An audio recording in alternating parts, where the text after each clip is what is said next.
جی doctor عامر عبداللہ، کافی سارا جو آپ کی ریسرچ ہے، بلکہ آپ کا جو ڈاکٹورل ریسرچ ہے وہ فیڈریشن کے اندر کانفلکٹس کے اوپر ہے، تو اسی اپنے فریم ورک کو استعمال کرتے ہوئے اگر آپ تھوڑا سا بتا سکیں کہ پاکستان ایز اے فیڈریشن، اس کو فیڈریشن بننے میں کیا چیلنجز رہے، کہ اب ہم ایک کامیاب فیڈریشن ہیں، اور ہم نے اپنے جو فیڈریشن اور پروونشل کانفلکٹس ہیں اس کو ہم نے کیسے مینیج کیا، اور اس میں کی ایکٹرز کون تھے یا کی مومنٹس کیا تھیں، اور اس کے اراؤنڈ جو پالیٹکس بنی، پھر تو ظاہر ہے بڑا سوال ہے، لیکن پھر اس کی فالو اپ بھی کرتے رہیں گے. Maybe you can start from somewhere and then. جی شکریہ جاوید بھائی. پاکستان ایز اے فیڈریشن، اس کا ریکارڈ جب ہم دیکھتے ہیں، اسپیشلی جب سے ہمارا کانسٹیٹیوشن 1973 والا بنا ہے، جس میں فیڈریشن کو ایک طرح سے ری امیجن کیا گیا، ہمارا ریکارڈ اچھا رہا ہے. یعنی ڈیٹا سے یہ پتہ چلتا ہے کہ جو ہمارے کانفلکٹس تھے فیڈریٹنگ یونٹس کے درمیان، ٹھیک ہے، مرکز اور فیڈریٹنگ یونٹس یا فیڈریٹنگ یونٹس کے آپس میں وہ ان میں دو قسم کے کانفلکٹس ہیں. ایک وائلنٹ کانفلکٹ ہے، ایک نان وائلنٹ کانفلکٹ ہے. ایک اور اینگل سے دیکھیں تو کچھ کانفلکٹس اس میں سے ایسے ہیں جو کہ اداروں کے اندر جن کا وجود رہا. ٹھیک ہے، میں آگے پھر اس کو تفصیل بتائیں گے تو ایکسپلین کر دوں گا. اور کچھ کانفلکٹس اس سے باہر رہے. ٹھیک ہے، اوور آل ہمارا ریکارڈ اچھا رہا ہے. ٹھیک ہے. اور اسپیشلی اگر آپ دیکھیں تو مثلاً جو میں اپنے صوبے سے شروع کرتا ہوں، خیبر پختونخوا سے، یا پشتون نیشنلزم کی بات کریں، ٹھیک ہے، تو وہ ایک انورٹڈ یو کی شکل پیش کرتا ہے. وہ پہلے اتنا نہیں تھا، پھر اس کے بعد وہ ایک پیک پر گیا، اس کے بعد نیچے آیا. اسی طرح جو ہے وہ جو سندھی نیشنلزم تھا، اس کی وجہ سے جو کانفلکٹ پیدا ہوا، اس نے بھی ایک انورٹڈ یو کی شکل کی ہے. اس طرح کے اور کئی کانفلکٹس ہیں. یعنی کانفلکٹس ہمارے ہاں شروع میں تھے، بڑھے. جی سوائے جو ایک کانفلکٹ ہے جس کی شکل انورٹڈ یو کی بجائے یو کی شکل کی ہے، اور وہ ہمارا بلوچستان کا کانفلکٹ ہے. بالکل ٹھیک ہے. اس میں اگر آپ دیکھیں، آپ نے شروع جہاں سے کیا تھا وہ یہ تھا کہ یہ فیڈریشن ہماری وجود میں کیسے آئی. ٹھیک ہے. میں پھر 73 کو اپنا بالکل، بیکاز وہ ایک بیس لائن ہے. بیکاز ہماری جو فیڈریشن کی ٹائپ ہے یہ کنسوسیشنل فیڈرلزم ہے. ٹھیک ہے.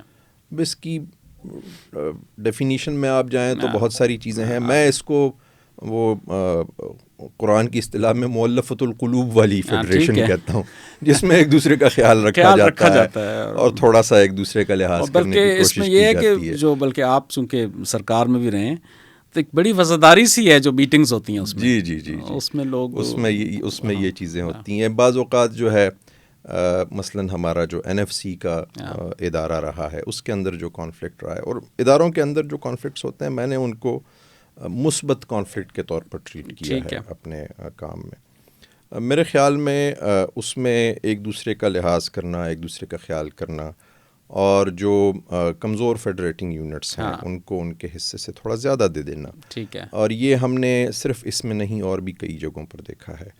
میرا خیال ہے کہ آج کل کے حالات میں شاید اس کی ضرورت کچھ زیادہ ہے. افرمیٹیو ایکشن جیسے. لیکن اوور آل اگر آپ دیکھیں تو یہ ہمارے کیس میں کامیاب رہی ہے. لیکن یہ نسبتاً ان پاپولر ویو ہے. اگر آپ پبلک پرسیپشن یا for that matter media perception جو ایک اوور آل نیشنلسٹ جماعتوں کا ہے، یا لکھنے والے خاص طور پہ پروگریسو رائٹرز کا جو اس پہ ٹیک ہے، وہ اکثر اس کو سمجھتے ہیں کہ یہ حد سے زیادہ پنجابی ڈومیننٹ رہا ہے، یا for that matter water crisis ہے تو اس پہ اکثر سندھ پنجاب کے جھگڑے رہتے ہیں، یا فلاور کی جو ویٹ فلاور ہے اس کے اوپر خیبر پختونخوا پنجاب کے بیچ میں. تو یہ ایک آپ کے خیال میں ایک نارمل دنیا کے جھگڑے ہیں، یا یہ ہر جگہ ہیں، یا پالیسی کے حصہ، یا کیا آپ؟ جی جھگڑے ہر جگہ ہوتے ہیں. یہ جو آپ نے جن کا بتایا ہے اینگل، دیکھیں 2 طریقوں سے اس کو آپ انالائز کر سکتے ہیں. ٹھیک ہے. ایک یہ ہے کہ یہ ایک ڈومینیشن ریپریشن کی ریلیشن شپ ہے. ٹھیک ہے. یونٹس کے بیچ میں کچھ لوگوں کا یہ خیال ہے. صحیح ہے. میرا اپنا یہ خیال ہے اور میں اس پر جتنا میں نے کام کیا ہے وہ ہمارے فیڈریشن کی نوعیت ایسا نہیں ہے کہ کوئی ڈومیننٹ گروپ ہے اور کوئی جو ہے وہ ریپریسڈ گروپ ہے، بلکہ ایک کانٹریکٹ ہے جس میں گروپس جو ہیں وہ ان رینکڈ گروپس ہیں. ایسا نہیں ہے کہ کوئی ڈومیننٹ گروپ ہے اور نہیں، تقریباً سارے ہی گروپس جو انسٹیٹیوشنز ہیں، جو فارمل اور انفارمل انسٹیٹیوشن ہیں، دونوں میں وہ ریپریزنٹڈ ہیں. ٹھیک ہے. یعنی آپ اگر پشتونوں کو لے لیں تو وہ آپ کو ہر ادارے میں بھی نظر آ جاتے ہیں. اس ان رینکنگ آف دا گروپس کی وجہ سے میں یہ سمجھتا ہوں کہ یہ جو فارمولیشن ہے اس مسئلے کی کہ یہ کوئی ڈومیننٹ گروپ ہے اور وہ اپریس کر، اس طرح نہیں ہے.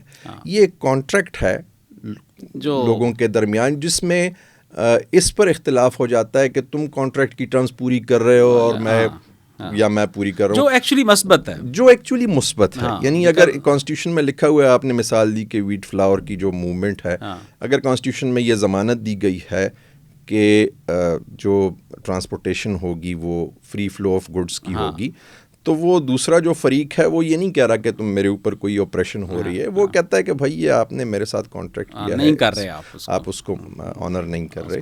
تو میں اس کو مثبت کانفلکٹ کے طور پر لیتا ہوں. میرے خیال میں یہ کوئی زیادہ پریشانی کی بات نہیں ہے. پریشانی تب ہوتی ہے جب کانفلکٹ ان انسٹیٹیوشن سے باہر نکل. ہاں ٹھیک ہے، سڑکوں پہ آ جائے یا اس کی ایک، اور اس پہ ہم تھوڑی سی بات کریں گے. لیکن جو کیا یہ جو آپ کے خیال میں نسبتاً اس کی کنڈیشنز کیا تھیں کہ 1973 کے اندر یہ ایک کانٹریکٹ ہو پایا؟ کیا وہ 1971 کی ڈیبیکل تھی جس کے نتیجے میں ایک اوور آل میرا خیال ہے پروبیبلی، اینڈ شاید because you worked on it, کیا یہ احساس اس وقت تھا کہ بھائی ایسٹ پاکستان ویسٹ پاکستان میں ڈسپیرٹی تھی اور اس کی پالیٹکس جس طرح بنی، ہم اس کو ایز اے فیڈریشن مینیج نہیں کر سکے.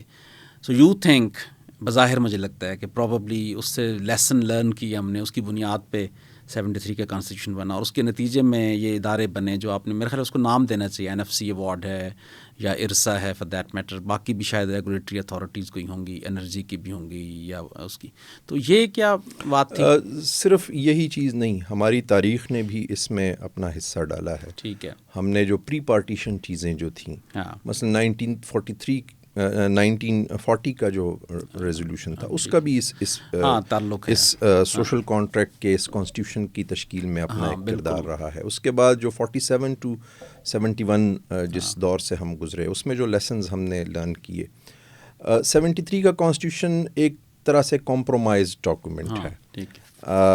بہت سارے گروپس جو ہیں وہ اس میں اپنی چیزیں جو ہیں وہ ڈالنے کی کوشش کر رہے تھے، اور اس میں میں نے ان اجلاسوں کی کچھ جو رودات پڑھی ہے جو اس میں بہت ساری چیزوں پر دونوں نے کچھ لو اور کچھ دو کا ایک کمپرومائز کیا ہے. ٹھیک ہے. لیفٹ کی اس وقت کے لیفٹ کی جو کوشش تھی، اس وقت گورنمنٹ میں بھی ایک طرح سے لیفٹ کی تھی، تو ان کی کوشش یہ تھی کہ چیزوں کو جو ہے وہ زیادہ ایک سیکولر ماڈل کی طرف لے جایا جائے، جبکہ جو اپوزیشن تھی اس میں جو ہمارا ریلیجس رائٹ تھا، ان کی کوشش یہ تھی کہ ان کو ایک طرح سے ان کے موقف کو ایک کمپرومائز ڈاکومنٹ ہے، جو کہ بہت سارے لوگ شاید اس کو اس طرح سے بہت فنکشنل نہ سمجھتے ہوں، لیکن میرے خیال میں if you look at it from an angle of the quality of compromise, then I think it's a good compromise. It's a fair deal. It's a fair deal. اور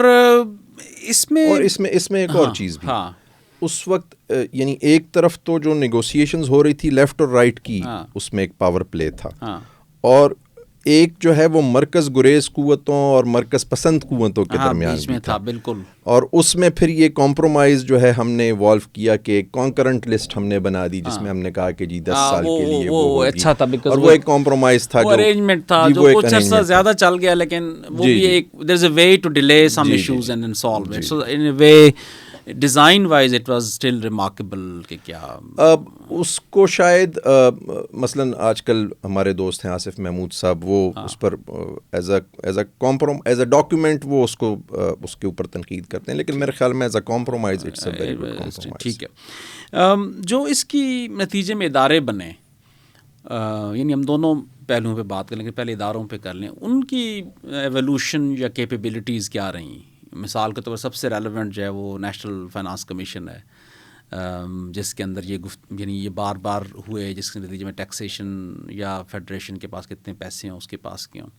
تو اس پہ تھوڑا سا بتائیں، کچھ اس کو دیکھا آپ نے کہ نہیں، یا کیا آپ نے اپنی جو کام آپ نے کیا اس میں کس کو زیادہ آپ نے ایز اے کیس دیکھا، تو اس پہ انسائٹس کیا؟ دیکھیں، ایک تو آپ جن اداروں کی بات کر رہے ہیں وہ فارمل ادارے ہیں. فارمل جو انفارمل ادارے ہیں وہ بھی بہت ضروری ہیں. اچھا ٹھیک ہے. ان میں مثلاً جو کنکرنٹ لسٹ تھی وہ سب سے بڑا اس وقت ایک ادارہ تھا جو اس کے انڈر وجود میں آیا.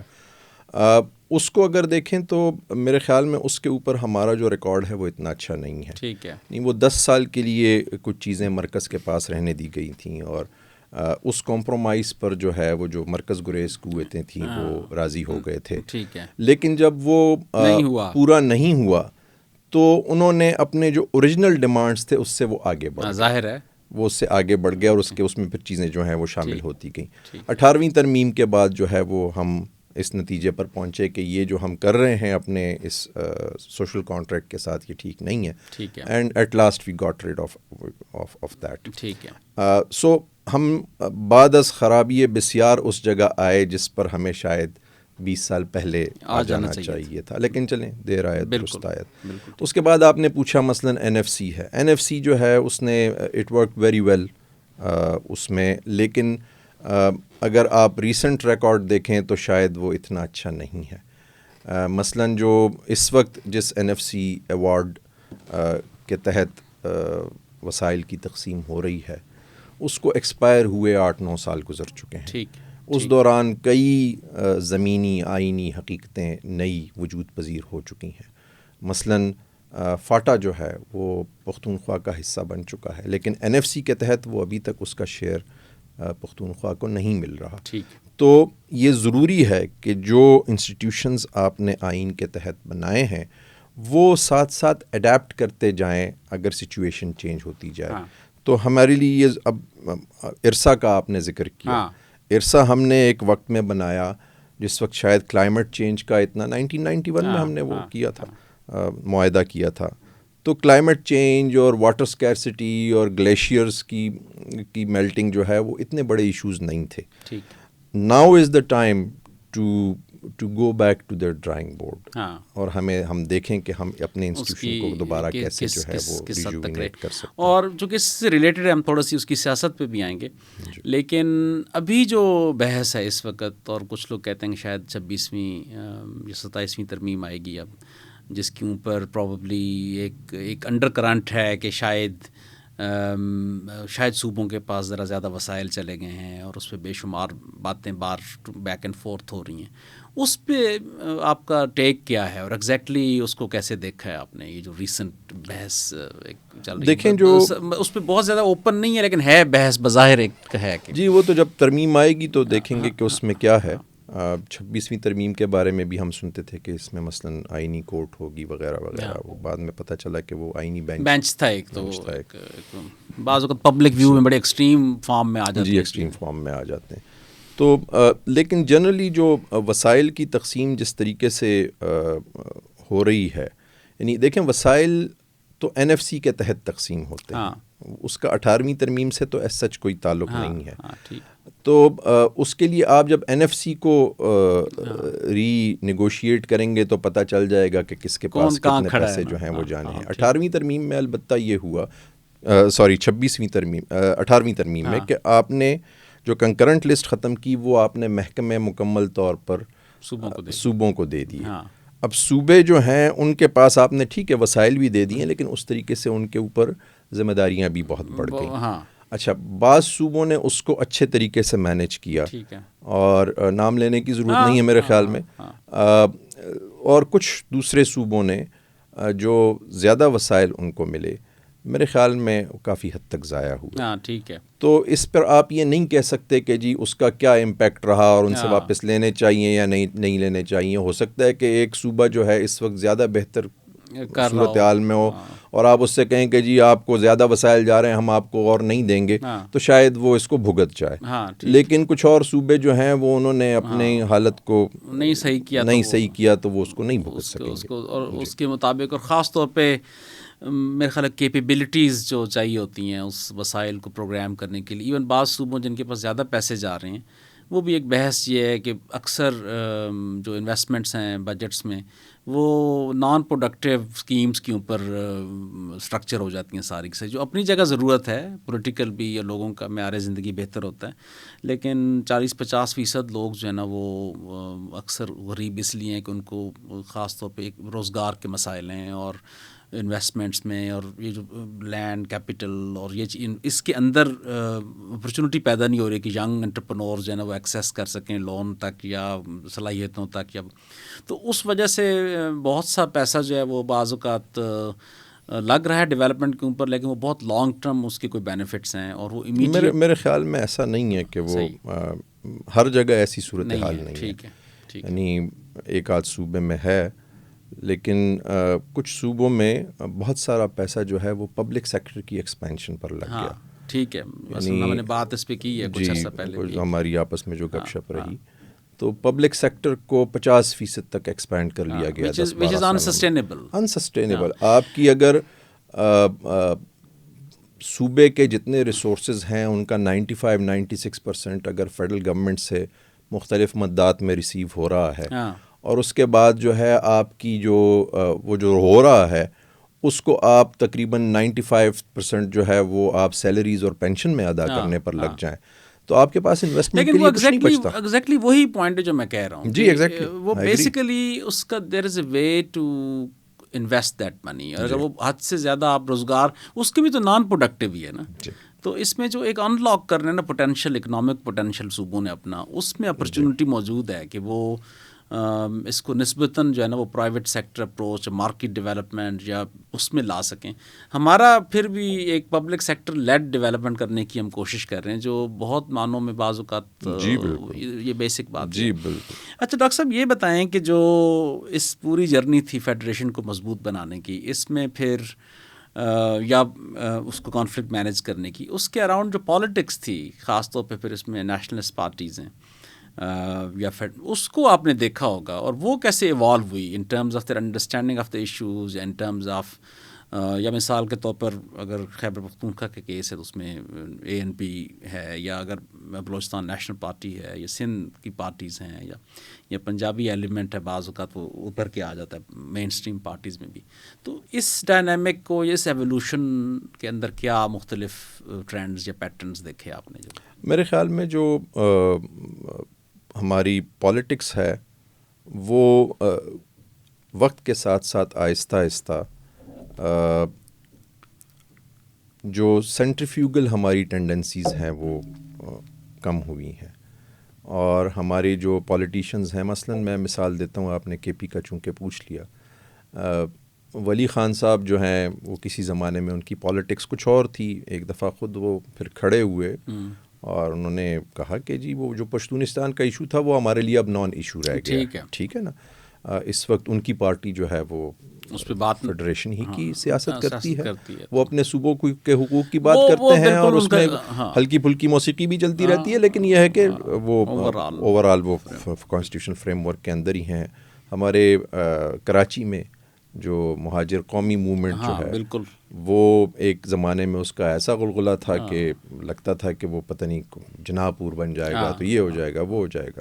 آج وہ بھی جو ہیں وہ قومی دھارے کے اندر ہیں.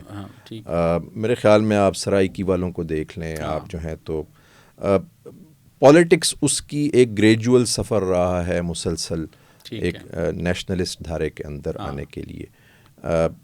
میں یہ نہیں کہہ رہا کہ ٹھیک ہے یا غلط ہے, اوور آل اٹس ویری میرے خیال میں انکریجنگ. اپنے جو انہوں نے پولیٹیکل پوزیشن ہے, اپنے ایڈیم کو یوز کیا جو expand their space and to work inside the overall national political framework, چاہے الیکشنز ہوں یا پارلیمنٹس ہوں یا اتحادوں کی سیاست ہو یا ملک میں اوور آل جمہوریت کانسٹیٹیوشن کی بحث ہو، اس میں بہت بڑا کردار ہے ان بہت ساری نیشنلسٹ پارٹیز کا، وہ actually are probably better in terms of understanding constitutional جو ڈیموکریسی کی جو بحث ہوتی ہے، اس میں بڑی کنٹریبیوشنز ان کی زیادہ بیکاز وہ حقوق کے اینگل سے وہ اس کو لیتے ہیں. اور اس کے اگر آپ عوامل دیکھیں ہاں تو میرے خیال میں ان سب پارٹیوں میں جو پرانی قیادت ہے وہ تبدیل ہوئی ہے وقت کے ساتھ ساتھ، نوجوان قیادت آئی ہے اور ان کا جو نیریٹو ہے وہ مین سٹریم جو نیشنل نیریٹو ہے اس کے بہت قریب رہا ہے. جو ووٹر ہے وہ تبدیل ہوا ہے. ووٹر کے لیے جو ہے بہت ساری بحثیں جو ماضی میں سرخوں اور سبزوں کے بیچ میں ہوا کرتی تھیں، وہ اس کے لیے ایک وہ آرکائک چیز، آثار قدیمہ کی چیزیں بن چکی ہیں. وہ پرانے نعرے جو ہیں اس طریقے سے اب ان نہیں رہے. تو نئی بحثیں پیدا ہو رہی ہیں، اور جتنی نئی بحثیں پیدا ہو رہی ہیں وہ ایک نیشنل نیریٹو کے اندر پیدا ہو رہی ہیں. تو اس وجہ سے ان کی بھی یہ مجبوری ہے کہ وہ بجائے اس کے طرز کہن پر اڑنے پر اصرار کریں. ان کی پالیٹکس بھی وقت کے ساتھ ساتھ چینج ہوئی. اور اس کا ایک ثقافتی پہلو بھی یا ڈائیورسٹی کا ہمیں دیکھنا چاہیے، جو ہم اکثر کہ مثال کے طور پر ایک نیا پاکستانی نیشنلزم جو ڈائیورس ہے وہ اکثر سوشل میڈیا پہ بہت نظر آتا ہے، جس میں you see people expressing demands, concerns یا ایون پرفارمنس جو بڑی مختلف زبانوں اور مختلف دھاروں سے نکل کے آتی ہے. تو آپ کے خیال میں جو اب ایک نوجوان بڑا ہو رہا ہے گلگت میں یا پاڑا چنار میں یا وہاڑی میں، وہ صرف کانسٹیٹیوشن کے ساتھ تو ہے ہی بندھا ہوا، لیکن میرے خیال ہے اور بھی دھاریں ہیں، کرکٹ اور شنواری، کڑاہی یا کوک اسٹوڈیو یا for that matter tourism Pakistan کے اندر ہے یا کوئی، تو اس کو بھی کچھ آپ اس میں سوشل میڈیا کا اس میں بڑا رول رہا ہے. میرے خیال میں سوشل میڈیا کی وجہ سے جو نوجوان ہے انفارمڈ پہلے سے زیادہ ہے، لیکن مس انفارمڈ بھی پہلے سے زیادہ ہے. تو جس قدر ایک پوسٹ ٹروتھ کا اب زمانہ آ گیا ہے، جس میں چیزوں کو توڑ مڑوڑ کر پیش کر دینا بائیں ہاتھ کا کھیل بن گیا ہے لوگوں کے لیے، اے آئی کی مدد سے جو کچھ ہو رہا ہے. تو آپ جس کنٹریبیوشن کی سوشل میڈیا کی بات کر رہے ہیں اور اس کا جو پازیٹیو امپیکٹ ہے وہ بالکل ٹھیک ہے، وہ میں مانتا ہوں، لیکن اس نے چیزوں کو ایک پاپولسٹ فلیور دینے کے لیے جتنا نیگیٹو رول ادا کیا ہے، میرے خیال میں اس کو بھی ایکنالج کرنا چاہیے. ٹھیک ہے، لیکن مطلب بحثیت اگر یہ مطلوب ہے تو جو ایک نیو نیشنلزم بہرحال اس کی دھارا بھی موجود ہے پاکستان میں، کوئی شک نہیں. اچھا، اس میں جو بحث ہے پاکستان کی قوم بننے کی بحث، اس میں شروع سے ہی یعنی تھوڑا سا آپ کی ایک بڑی دلچسپی کا موضوع ہے کہ آپ اسلام اور اس کی پوزیشننگ، انڈرسٹینڈنگ اس کی ماڈرن، خاص طور فیتھ اور پالیسی یا فیتھ اور سوسائٹی کی انٹریکشن پہ آپ کا کافی سوچ بچار.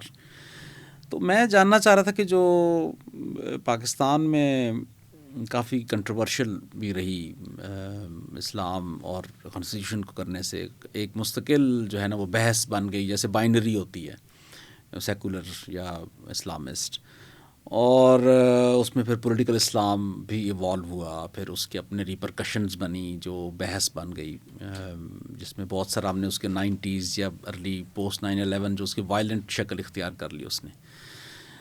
تو اب ہمارا اس میں اصل اگر ہم 25 میں بیٹھے ہیں اور اس بحث کو دوبارہ سے دیکھنا چاہیں based on our own unique Pakistani experience of first having a state which actually represented Muslims but then trying to find some way کہ جس میں ہم اسلام کو یوز کریں یا بینیفٹ کریں یا آئیڈینٹی بنائیں، اور پھر اس کو جب بنانے کی کوشش میں ہم نے کافی اس میں ہم سے مسٹیکس ہوئیں فیڈریشن کے لیول پہ یا ڈسکورس میں پرابلمس آ گئے بہت سے. تو اب ہم آپ کے خیال میں کس تھیریٹیکلی کہاں کھڑے ہیں، یعنی یہ دھارے جو سارے تھے، ٹریڈیشنل اسلام، پولیٹیکل اسلام، پوسٹ اسلامزم جو ڈاکٹر اسلم امین اکثر کہتے رہتے ہیں، یا فار دیٹ میٹر اس میں مختلف ہمارے جو ایڈیالوجیکل ہمارے آئیڈیالوگس ان کا کام ہے بہت سے دھاروں میں. تو میں چاہ رہا تھا کہ اس پہ تھوڑی سی، میرے خیال میں وقت کے ساتھ ساتھ یہ بحثیں بھی بہت حد تک سیٹل ہو گئی ہیں. ہم کس طرح کی قوم ہے, we have I think figured it out slowly and gradually. اور اب یہ اس طریقے سے, اب یہ کچھ انٹلیکچوئل سرکلز میں یہ بحث اب رہ گئی ہے, عوام میں نہیں, عوام بلکہ اسپیشلی ینگ جنریشن جو ہے ان کو, اگر آپ ہیں ایسے لوگ ہیں جو ان کے لیے یہ دلچسپی کا موضوع ہے, لیکن عوام اب fairly at ease with what they have got, right, especially the younger generation. وہ اپنے آپ کو پاکستانی کہتے ہیں, پاکستانی مسلمان کہتے ہیں. ہم جیسے گناہگار بھی اس میں ہوتے ہیں, نماز بھی پڑھتے ہیں, کوئی خطا بھی ہو جاتی ہے, پارسا لوگ بھی اس میں پائے جاتے ہیں, کچھ غیر پارسا لوگ بھی پائے جاتے ہیں, اور سب نے ایک دوسرے کے ساتھ ایک طریقے سے رہنا سیکھ لیا ہے. اس میں جو ہمارے لیے جو بڑا کنسرن آیا ہے پچھلے اسپیشلی 15-20 سالوں کے اندر, وہ شدت پسندی, اسپیشلی جو چند مضامین کو لے کر, وہ شدت پسندی ہمارے لیے اس وقت کنسرن زیادہ ہونی چاہیے. باقی یہ کہ ہم مثلاً جو ہیں وہ پہلے پٹھان ہیں یا پہلے پاکستانی ہیں, یا کتنے مسلمان ہیں اور کون سے مسلمان ہیں, میرے خیال میں اب یہ سیٹل کافی حد تک ہو گیا ہے. ٹھیک ہے. جن لوگوں کی آپ نے بات کی, مولانا مودودی کا شاید آپ نے نام لیا, ان کا جو انفلوئنس ہے وہ ہماری سیاست میں بہت زیادہ رہا ہے, اور ان کی وجہ سے جو ہماری صحافت کے اوپر, ہماری دانش کے اوپر, ہماری سیاست کے اوپر جو اثرات تھے وہ سارے جو ہیں وہ بالواسطہ تھے. اور ایک بہت بڑا طبقہ ایسا ہے جو کہ ان کے دیے گئے نظریات کے ساتھ اپنے آپ کو آئیڈینٹیفائی کرتا ہے وداؤٹ ریئلائزنگ کہ یہ ان کے نظریات ہیں, مطلب یا without voting for his party. پوری ڈکشن کریٹ, ایک پوری ڈکشن کریٹ کی, اقامت دین کے اوپر انہوں نے ایک پوری تحریک چلائی. وہ تحریک جو ہے وہ الیکٹورل اس میں سکسیس میں کیوں چینج نہ ہو سکی, وہ الگ بحث ہے, لیکن نظریاتی, لیکن ان کا جو انفلوئنس ہے وہ رفتہ رفتہ اب صورت یہ ہو گئی ہے کہ جو مثلاً دیوبند کی جماعتیں ہیں, سیاسی جماعتیں ہیں, وہ بھی بعض اوقات جو اپنی لینگویج ہیں وہ ان سے مستعار لے لیتی ہیں.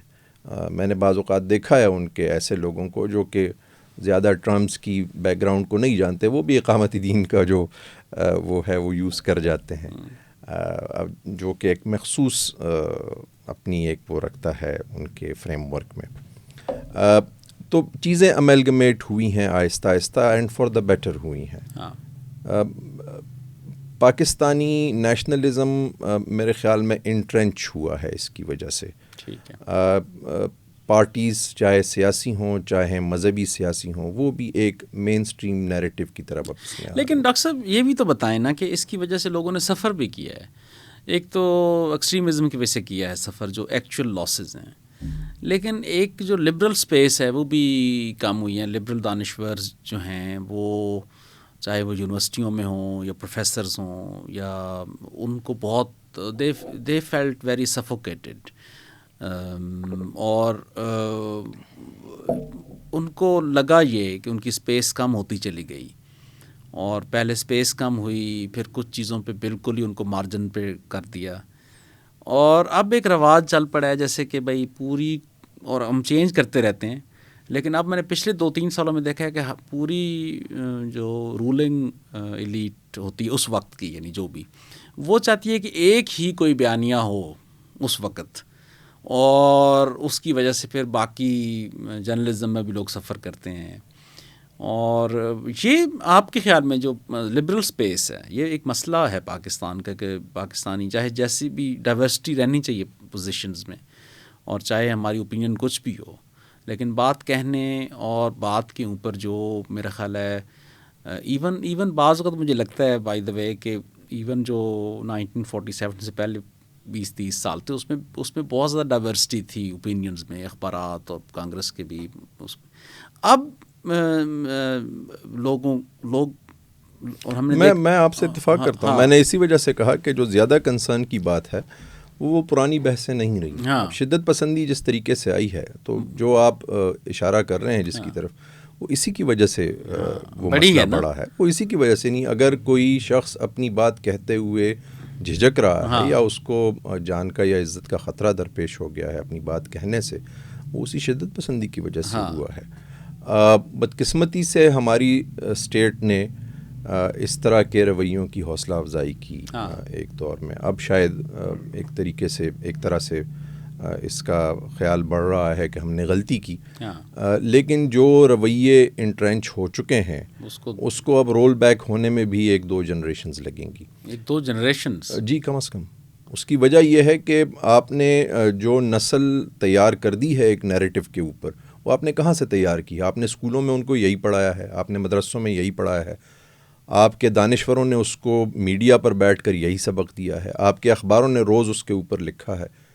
جب اس طرح آپ 15-16 سال 20 سال 25 سال ایک پوری نسل کو اس کے اوپر کریں گے, جوان کریں گے, تو اگلی نسل بھی اس کے بعد آنی ہے, اس کو آپ نے ابھی سے تربیت دینی شروع کرنی ہے, تو اس کے بعد یہ ہوگا. آپ پوچھ رہے ہیں کہ 1-2 نسلیں, میں کہہ رہا ہوں کہ 1-2 نسلیں بھی تب ہوں گی جب آپ نے آج سے کام شروع کیا. میرے خیال میں آج سے ہم نے کام ابھی بھی شروع نہیں کیا. ہماری جو ٹیکسٹ بکس ہیں, ہمارا جو میڈیا ہے, وہ جن رویوں کی حوصلہ افزائی کرتا ہے, جو چیزیں اپنے بچوں کو پڑھاتا ہے, میرے خیال میں وہ قدم ہم نے ابھی نہیں اٹھایا. بلکہ جو ڈبیٹ کے سپیسز ہیں, چلو میڈیا تو ایک بہت امیڈیٹ کنسرن اسٹیٹ کا بن جاتا ہے, تو وہ وہاں ایون یونیورسٹیز میں اب یہ ہے کہ وہاں اگر کسی بھی اسکالر کی آپ ٹاک ارینج کریں تو اس میں کئی طرح کی اجازتیں درکار ہیں. اور چونکہ خود آپ پڑھنے پڑھانے کے کام اگر بہت زیادہ لگے کسی پروفیسر کو کہ میں کسی کو بلاؤں گا اور میں اس کے لیے اسپیشلی پہلے وائس چانسلر کو لکھوں گا, یا فار دیٹ میٹر میں کوئی مجھے پوچھ سکتا ہے بعد میں کہ یہ اس نے یہ بات یہاں کیوں کی, تو وہ ہو سکتا ہے کہ کہے کہ میں نہ ہی بلاؤں تو بہتر. اسی طرح بعض اوقات بچے بلانا چاہتے ہوتے ہیں, بعض اوقات وہ اپنے پسندیدہ دانشوروں کو بلانا چاہتے ہیں. In some cases they also want to invite their political affiliation جن سے ہے. بعض اوقات سیاسی جماعتوں میں اسکالر ٹائپ لوگ ہوتے ہیں, ہم نے خود باہر دیکھا ہے, لوگ آت کے بات کرتے ہیں. تو ایک مجھے یہ محسوس ہوا کہ ہمارے اندر جو سرکاری سطح پہ خاص طور پر سرکار کے مختلف ادارے ہیں, اور اس میں بڑی یعنی اسپیس اس میں کم بھی ہوئی ہے. یعنی کنسرویٹو پوزیشن بیوروکریٹ بھی لے گا, وائس چانسلر بھی کنسرویٹو پوزیشن لے گا کہ یہ نہ ہی کرنا پڑے تو بہتر ہے. جی ایسا ہی ہے. اور اگر کوئی آپ خوش قسمتی سے کامیاب ہو جائیں کسی کو بلانے میں اور وہ آ جائے, تو وہ بیچارہ سیلف سینسرشپ اتنی کرتا ہے آج کل, وہ ایسے اشاروں کنایوں استعاروں میں بات کرتا ہے, کم از کم نئی نسل کے تو سر کے اوپر سے بات گزر جاتی ہے, وہ سمجھ نہیں آتی. تو ہم نے اپنی ایک لینگویج بھی بنا دی ہے اس کے لیے. لیکن میرے خیال ہے حسب حال بھی ہے کچھ. تو بہرحال ہم تو بات اپنی کر رہے ہیں, کر جاتے ہیں, کرنی ضروری بھی ہے. لیکن یہ جو سیلف سینسرشپ ہے لانگ رن میں, یہ کیونکہ آپ it becomes a disease, may be it can close down innovation. یا لیکن انڈیا میں یعنی مودی صاحب کی وجہ سے ان کا اب نظر آتا ہے کہ ایک انٹلیکچوئل زوال ان کے میڈیا کا ہوا ہے, کیونکہ انہوں نے ایک ہی طرح کی آواز کو 15-20 سال پروموٹ کرتے رہے. اس کے نتیجے میں آپ نے جو ان کا حال دیکھا وہ ہم خود حیران ہو گئے جو ابھی ریسنٹ اس میں دیکھا. تو میرے خیال ہے ہمارے لیے بھی یہ ایک اس میں لرننگ ہے کہ بھئی میرے خیال میں جو سبق ہم نے 20-25 سال کی خواری کے بعد سیکھا ہے, تو انڈیا والے جو ہیں شاید ان کو بھی اتنا وقت لگے گا, لیکن اس وقت تو وہ ہوا کے گھوڑے پر سوار ہیں. انہوں نے اس کو میرا خیال ہے یہ بالکل ہمارا موضوع نہیں ہے, لیکن میرا خیال ہے جو اتنی جلدی اگر کسی جگہ بھی ڈسکورس کا کوئی زوال ہے تو میرا خیال ہے سب سے سٹیپ اس وقت بی جے پی نے. جتنا رچ ان کی پبلک سپیس تھی اور جتنی اوپن ان کی پبلک سپیس تھی, جس میں آئیڈیاز کو موقع ملتا تھا اپنے آپ کو ایکسپریس کرنے کا, وہ جس طریقے سے اس کا زوال آیا ہے وہ بالکل ایسا لگتا ہے کہ جیسے کوئی آبشار اوپر سے نیچے گر گئی ہو. بالکل سٹیپ ہے, بالکل بہت سٹیپ ہے. تو یہ جو حالیہ اور اس کا فلور بہت نیچے ہے, اس کا فلور بہت نیچے ہے. ہمارے ہاں الحمدللہ اتنی بری صورتحال نہیں ہے, ہمیں تھوڑا سا ہمیں حوصلہ ہوا ہے اس سے. میرا خیال ہے یہ بھی صرف مودی صاحب ہی کر سکتے تھے, مودی صاحب ہی کر سکتے تھے. بڑی اس میں بڑی سیکھنے کی چیز میرا خیال ہے جو مجھے خیال آیا کہ جو اس میں ایک نیا کانفیڈنس ایمرج ہوا ہے پاکستان میں پچھلے 3-4 مہینوں میں، جس میں آف کورس جنگ کے اندر ہماری افواج کی پرفارمنس ہے یا ہماری قوم جیسے کھڑی ہوئی، تو اس میں اچانک ہمیں ایک اس کے مظاہر ایسے لگ رہے ہیں کہ ہم ایک جیسے ایک ریجنل پلیئر بنے ہیں یا ایک مڈل پاور کے طور پہ.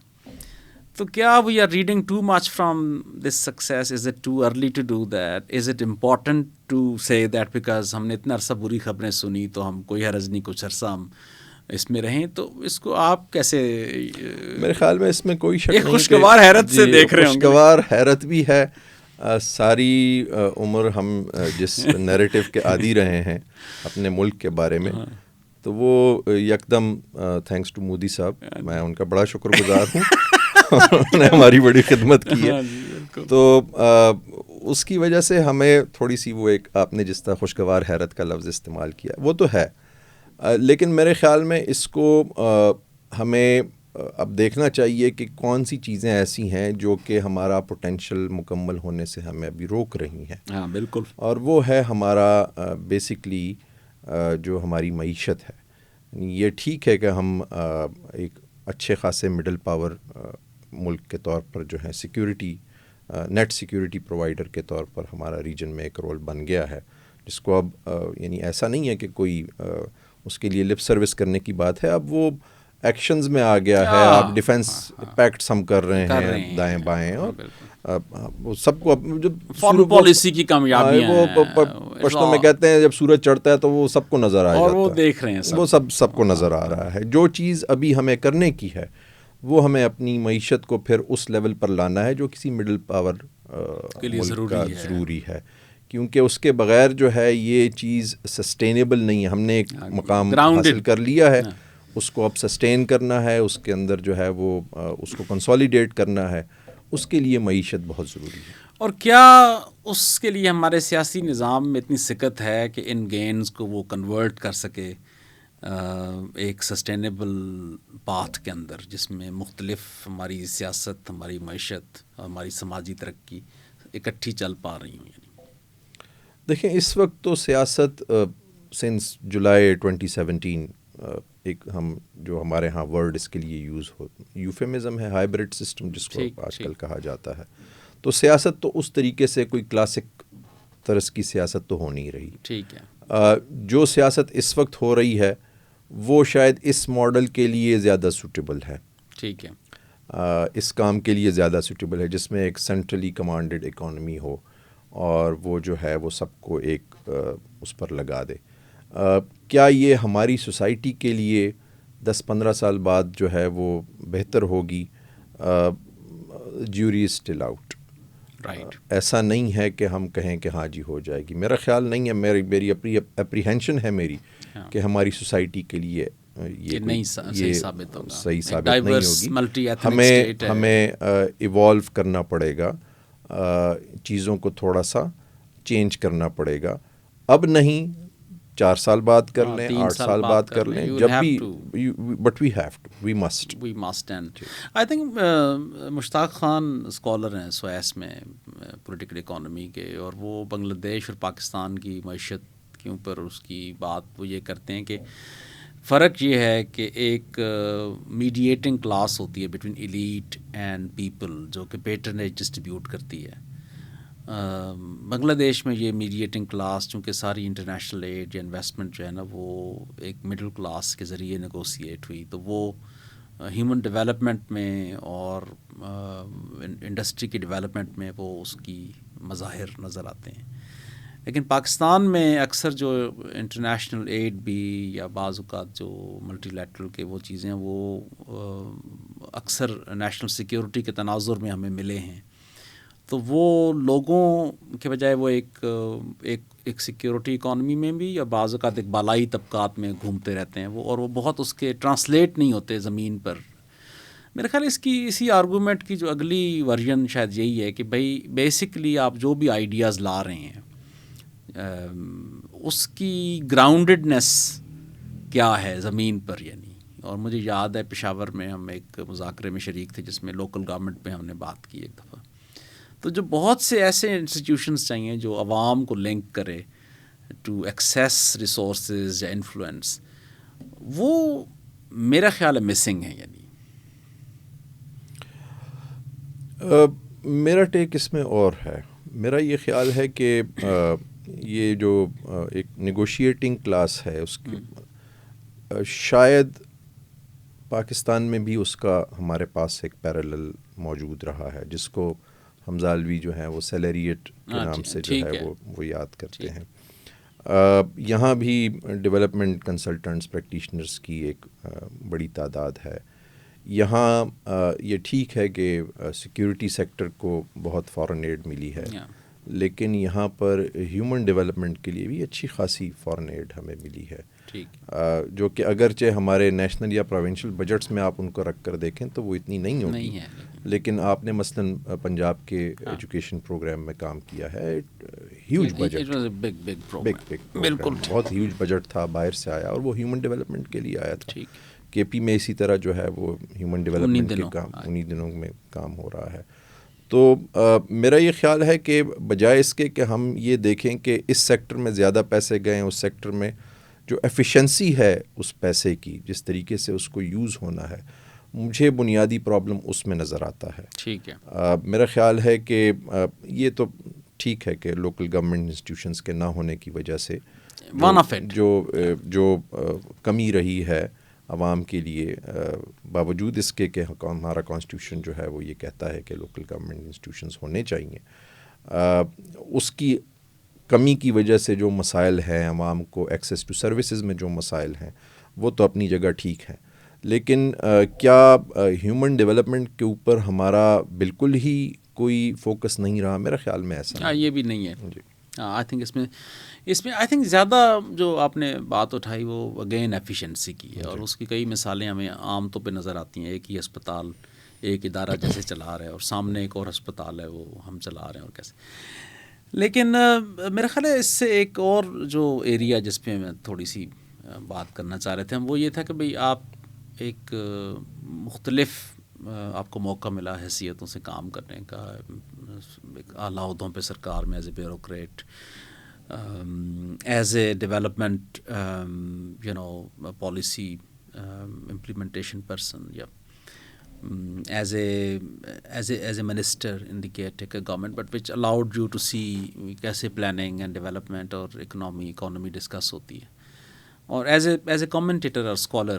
تو آپ کے خیال میں جو ہماری خاص طور پہ استعداد ہے ہماری بیوروکریسی کی, یا لوکل بیوروکریسی کی, اسٹریٹ بیوروکریٹ جسے ہم کہتے ہیں, یا سرکار کی, اگر آپ صوبوں کے اندر مختلف سرکاریں ہیں, اس میں آپ کے خیال میں پچھلے 15-20 سالوں میں بہتری آئی ہے, یا کن معنوں میں بہتری آئی ہے, یا کن معنوں میں بالکل ہم سٹک ہو کے رہ گئے ہیں, جس کی وجہ سے ہماری جو ایون اینول ڈیولپمنٹ پلان کا پرومس ہے وہ پوری طرح ریئلائز نہیں ہوتا؟ اسپینڈنگ تو صرف ایک چیز ہے نا, ہم پورا اس کی ہولسٹک اگر اس کو دیکھیں تو.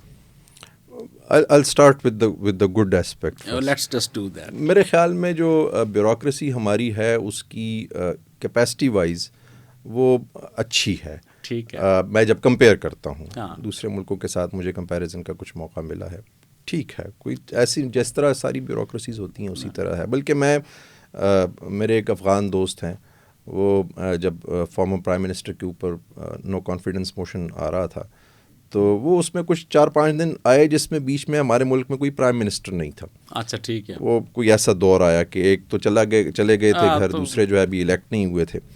تو وہ میرے افغان دوست آئے, انہوں نے کہا کہ عجیب ملک ہے تمہارا, چل رہا ہے, کوئی مسئلہ نہیں ہے, ٹریفک بھی چل رہی ہے, کورٹس میں بھی کام ہو رہا ہے, کوئی سپریم کورٹ میں سیکٹری دفاع اور سیکٹری انٹیریئر کو بلایا, انہوں نے کہا کہ سب کچھ ٹھیک چلنا چاہیے, کوئی مسئلہ ہوا ہم آپ کو پکڑیں گے. میں نے کہا جی کوئی مسئلہ نہیں, کریں گے جی.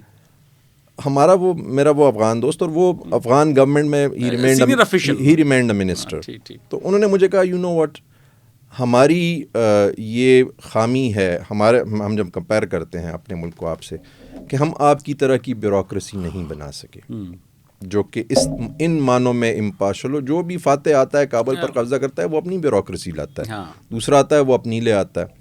تو یہ تو پازیٹیو ہمارا ہے کہ ایک سٹرکچر کم از کم بیوروکریٹک موجود ہے, جو کہ in most cases my reading is that our bureaucracy is brilliant in protecting budgets and sustaining policy, اور وہ جی بڑی اچھی طریقے سے ٹرانزیشن مینیج جی ہو جاتی ہے. جہاں مسئلہ مجھے نظر آیا ہے both as a practitioner as a strategist, وہ یہ ہے کہ ایک تو بیوروکریسی میں اپنی جو ٹینڈنسی ہے کہ وہ اپنا سائز بڑھاتی جاتی ہے, اور وہ جو نئی گورنمنٹ آتی ہے اس سے 10-15 سیٹیں جو ہے ہر بندے نکالتے کسی کو نہیں ہے, نکالتے کسی کو نہیں ہے. یہ ایک بڑا مسئلہ رہا ہے. میرا خیال ہے آپ نے ہیلپ کرنے کی کوشش کی. میں نے چلو یار, مجھے پہلی بریفنگ جب انہوں نے دی, پورٹ فولیو میرے پاس تھا, اس میں ایک تو مجھے جو پہلی بریفنگ دی انہوں نے کہا جی اس اسکیل کی ہمیں 24 مزید سیٹس چاہیے, 18 ہمارے پاس ہیں.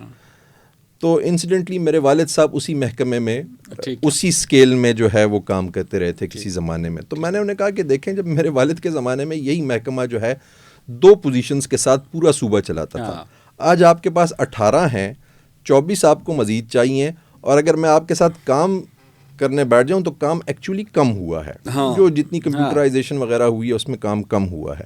تو یہ جو ٹینڈنسی ہے اپنا حجم بڑھانے کی, یہ ایک کرپلنگ ایفیکٹ اس کا رہا ہے, پینشن سارا وہ رہا ہے.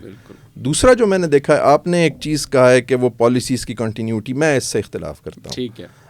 میرا یہ مشاہدہ رہا ہے کہ پالیسیز بھی بن جاتی ہیں, 5 ایئر پلانز بن جاتے ہیں, اینول پلانز بن جاتے ہیں, یقین کریں کوئی ان کو اٹھا کر نہیں دیکھتا. بڑی بڑی اسٹریٹجی پیچھے جو ہے سیکرٹری صاحب کی کبرڈ میں جو ہے وہ they would be gathering dust all those volumes, اور وہ اتنے گلاسی پیپر پر اور اتنے وہ مہنگے جو ہے وہ کسی کو کوئی پرواہ نہیں ہوتی جب وہ بن جاتا ہے کہ جی اس کو اٹھا کر دیکھیں. اس کو اٹھا کر دیکھنے کا وقت کون سا ہوتا ہے؟ جس وقت آپ کا بجٹ بن رہا ہوتا ہے. پھر وہ موقع آتا ہے کہ you put your money where your mouth is. آپ نے یہ بتایا کہ یہ میرا ٹارگٹ ہے ایجوکیشن میں, یہ اس میں, اب آپ کو اس کے لیے جو ہے بجٹنگ کرنی ہے. بجٹنگ جب آپ کرتے ہیں تو اس وقت جو پرائیورٹی ہوتی ہے وہ چیف منسٹر کے حلقے کی ہوتی ہے, اس کے بعد جو پاورفل منسٹرز ہوتے ہیں ان کے ہوتی ہیں, اور اس کے بعد اگر کچھ بچ جائے تو وہ باقی کاموں کے لیے ہوتی ہیں. اور مین فوکس یہی ہوتا ہے کہ اگلا الیکشن آپ نے کیسے جیتنا ہے, وچ از فیئر ٹو دا پولیٹیشین. ٹھیک ہے, لیکن اصل میں پیسے بیسکلی پیسے کافی ہوتے ہیں. اگر وہ چاہیں تو یہ چیزیں یعنی 10-15-20% میں آپ نپا سکتے, لیکن بیسیکلی باقی جیسے میں اکثر ایجوکیشن میں کام کرتا ہوں, وہاں پہ more or less at least I have more experience in Punjab. انہوں نے بہرحال پروٹیکٹ کی ہیں, بہت سے انسٹیٹیوشن کر لیتے ہیں اسی طرح. خیر پختونخوا میں بھی میں دیکھتا ہوں کہ بہت سے کی ہیں. تو میں بالکل اس کو آئی ایگری ود یو کہ بھائی اس میں گنجائش بہت زیادہ ہے کام کرنے کی. تو وہ اس کو ڈاکٹر عامر عبداللہ بہت بہت شکریہ, thank you very much. I think بڑا زبردست انلائٹننگ گفتگو ہم نے کی. تھینک یو سو مچ. السلام علیکم.